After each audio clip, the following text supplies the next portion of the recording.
Hello, folks. So, on the subject of that shooter in America, yeah, terrible situation. Well, he didn't get the death penalty, I don't think, although it's going to come back on November the 1st, because the prosecuting lawyer has said that with the victim should be able to talk. I thought they were dead. So I don't know what she's talking about. Yeah, because he killed 17 people, they were the victims. There may have been other people who he shot though. Maybe they get to have a say, but he didn't kill them, so I don't think they can determine that he should have the death penalty. If you're talking about the victim's family, then they shouldn't have a say. So again, why the judge is actually bringing it back, I don't know. It makes no sense. Not to me. I mean, it might do it to some people. But put it this way, what I was going to say in this one is quite simply that if this young man, had been born, raised and educated in England, Germany, New Zealand, Canada, pretty much any other country than America, he wouldn't have killed 17 people. Only in America. And America seems to like this only in America. Because America seems to think that it is God's chosen nation. It's not, it's the devil's chosen nation. It's not God's. You can see by so many horrendous things that only in America. Yeah. But as I say, I mean, that's where you can see, like, because I'm not in other countries, so I can't necessarily see, when I talk about the church, I can't necessarily see what's going on in these other countries, but you can see what's going on because you can see what their societies are still like. I mean, I've mentioned about America, the left and the right, the extremes, and how completely insane these people are, and they're counted, certainly the right's counted as the Christian right. Excuse me? There is no such thing as the Christian right, not in any way, shape or form. And again, what's the church doing to make sure that people understand there's no such thing as a Christian right? Nothing. They seem to be very, very quiet about that because they don't want to be attacked. They don't seem to be shining that light, do they, on that issue or the issue of guns or the issue of, you know, the horrendous bullying in schools or the highlighting the raising up of, you know, sports kids. Yeah, the kids are good at sports. And basically, therefore, the lowering down of everyone else. They don't care about that, the church. Don't seem to want to shine the light on that either. Yeah, they don't seem to want to shine the light on anything, really. So if you put American churches and say that they're completely knackered, European churches, I don't think they're doing very well right now. I don't think they have been for a while. UK churches have been awful. I've experienced them, so therefore I know the UK church is a complete and utter mess. So yeah, sorry. Yeah, I made that mistake. I looked at the fruit, didn't I? And that's what the church says you can't do, is look at the fruit. But I say, when you look at that point, that certainly in America, when you look at that point, that if that young man had been born in any other country, pretty much any other country, and educated in any other country, chances are he wouldn't have killed anyone at all, because generally speaking, in most other countries, we don't exalt, raise up, or any of that, any people in the schools at all. And we certainly don't lower everyone else down to a level that they're just not worth bothering with, sort of thing. Yeah. Certainly the way that school does things and celebrates people, we don't do any of that. We don't encourage or, you know, ignore school bullying because it's the sports stars, that's just what they're like, they're just being boys. Yeah, we don't do any of that in any way, shape or form. Yeah. So, would his whole experiences be different? Yes. Well, because in pretty much in every area, not necessarily in every school, but probably in every school. In every school, you've got kids that if treated in a certain way, they're going to react in that way. They're going to want to kill people. Right? If their buttons keep on being pushed and pushed and pushed and pushed and pushed, they're going to react in an extreme way. Add guns to the equation, and this is what you got.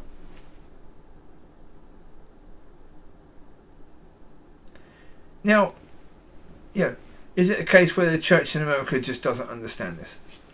No.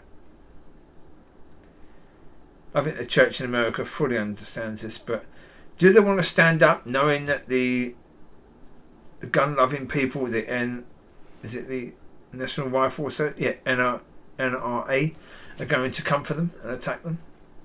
They don't want to do that, do they? No. Because the NRA have got a lot of money. They've got a lot of power. So if you're a minister and you try to attack the NRA, you can lose your job fairly quickly. And you would, put it this way, if you've been trained according to the world and you're doing things according to your training and you're making sure that really you don't say anything that could be offensive to people, well then you're not going to bring anything up that could be offensive to the NRA or anyone else, are you? Or the school system, and talking about the school system, how corrupt it is and how it's focused on money coming in through these sports and through that lot. If you talk about that, then maybe you can actually make some changes. But as soon as you start highlighting that, they're going to point the finger at you, and that's it. That's why they don't talk about it. Yeah. But you're going to have more kids like that. You're going to have more situations like that because you have a school system that is extreme and can be extremely unpleasant for the people that aren't the ones that are celebrated in a country where it's very easy for kids to get guns. Very easy. So basically you are creating a system where you're going to really, really piss off kids who have no ability to really reason and to really deal with this stuff because they're kids. They still have childish brains. Well, because in society we have now, years ago, you go back 200-300 years ago, someone of 19 would have been working for years. But because we've created a system that we want to keep people in education, and we want to have this system where people go through education, for whatever reason, I'm not going to go into all that sort of stuff. But because we've done that, it just means that people don't mature. Because they're not out there experiencing life. And so therefore they're under this extreme, and it can be for some people, extreme abuse. Some people cry. Some people go home. Some people kill themselves. And I'm sorry, but that is not okay either. It is not okay that in the school system, kids are killing themselves because of the bullying and the pressures, and certainly the internet bullying. Certainly over COVID, there was a lot of that, wasn't there? Yeah. None of that is okay, and it's a case where schools and parents need to be on top of this. And bullying among kids needs to be counted as serious, and something that in schools is not acceptable. It doesn't matter whether you are counted as one of the talented kids or whatever thing you count as important. If you are bullying other kids and making their life hell, then you should be expelled from that school. Sorry, but I mean, try and get to it earlier, but if it gets to that point, then bye-bye, out you go. Because you can get rid of one person, or you can lose 17. Or 18 when you count the kid who shoots. Because in most occasions, the shooter gets killed. So you'd lose 18 kids instead of losing one. So get rid of the one, but that takes the church to stand up. And, yeah, as I say, that's why when people say that God is bringing someone over from America, my first thought is, really?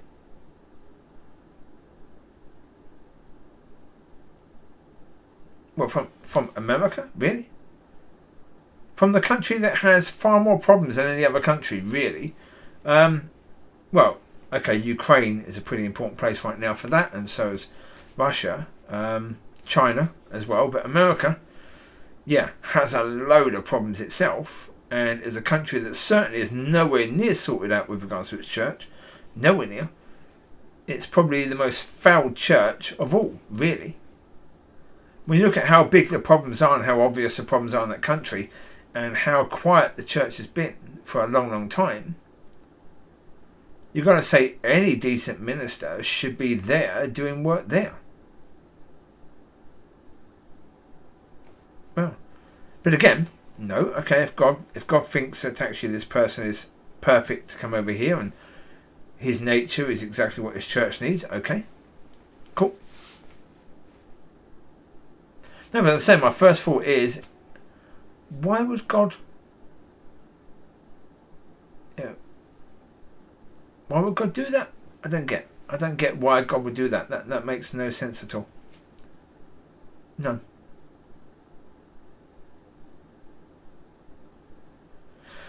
So, there you go. Yeah. It's a mini rant over that because, as I say, that issue, there's so much there that you could talk about, so much there that, yeah. But that's what I say, when people act as if we're doing well, or that we've got the right person, or any of that, please just look at the evidence. Please just look at your fruit. Just ask God to show you the reality of where you are, because, yeah.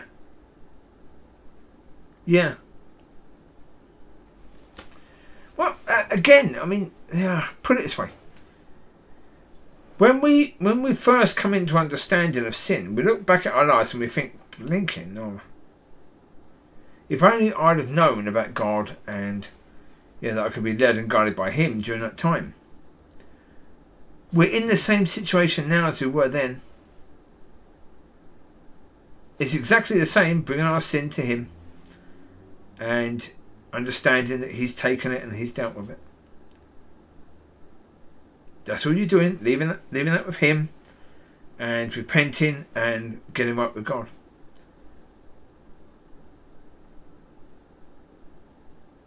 But realistically, I'm not sure if I said this earlier, I should have done, but whether I did or not, I don't know. I fully believe that the majority of the church needs to re-give their lives to God. The same way as in a marriage, you could redo your vows. I think people need to do that with God, because the way things have gone and the way things are and the way that people have, well, as I say,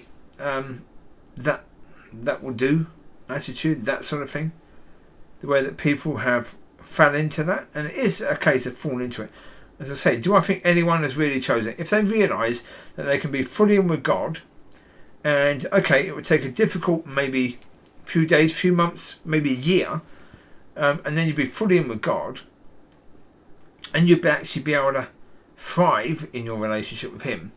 Or you can have a that will do attitude. How many would have chosen a that will do attitude? None. Pretty much none. They didn't choose it, they fell into it. So, okay.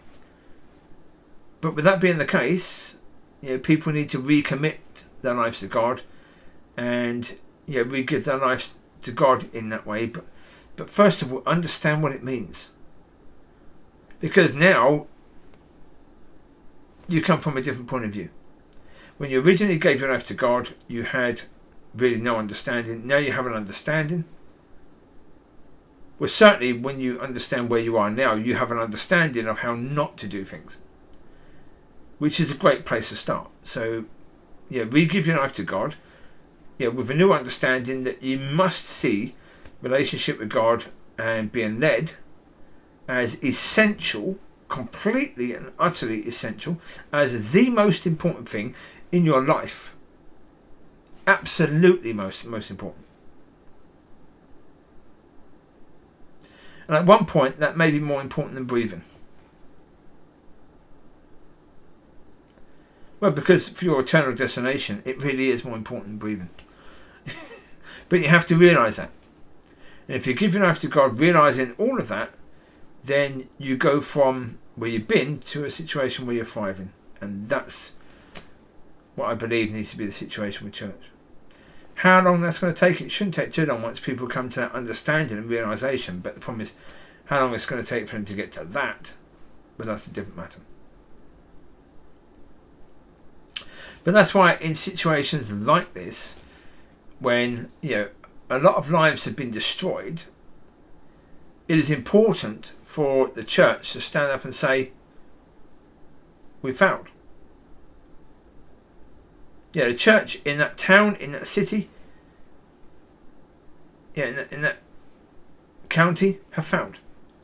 The churches in that country have failed. They failed to let the light shine. Well, because, who are they guided by? Who's the God of their life? But once you understand that, you can do something about it. So, we need to pray that God will help people to understand that, so that they can do something about it. So there you go. You take care. God bless. I'll speak to you soon. Have a good one. Bye bye.